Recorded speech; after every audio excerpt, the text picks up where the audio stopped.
Evet arkadaşlar, kanalımıza hoş geldiniz. Bugün 2 Ekim 2020 Cuma günü BİM'de satışa sunulacak olan FreeSound Bluetooth speaker'ı teknik olarak inceleyeceğiz. Ürünün başlıca özelliklerine bakacak olursak, üründe çağrı cevaplama özelliği göze çarpmaktadır. Telefonunuza gelen aramaları kolay bir şekilde speaker yardımıyla cevaplayabilir ve konuşabilirsiniz. Diğer bir göze çarpan özelliği ise 7 saate kadar dayanabilen pili bulunmaktadır. Cihazın tam bir şarj ile 7 saat gibi bir süre kullanabilirsiniz. Üründe ayrıyeten güçlendirilmiş baz sistemi bulunmakta. Bluetooth mesafesi standart olarak 10 metre olarak belirtilmiş. Ayrıyeten cihazda USB ve SD kart girişleri de bulunmaktadır.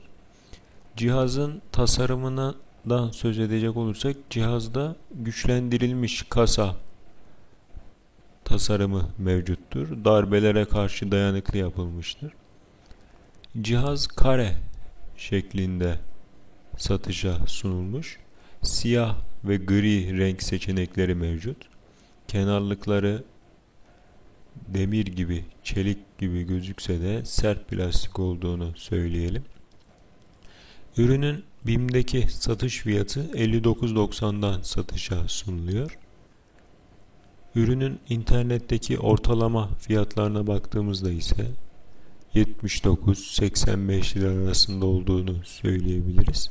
Ürünü en uygun olarak 2 Ekim 2020 Cuma günü BİM'den satın alabilirsiniz.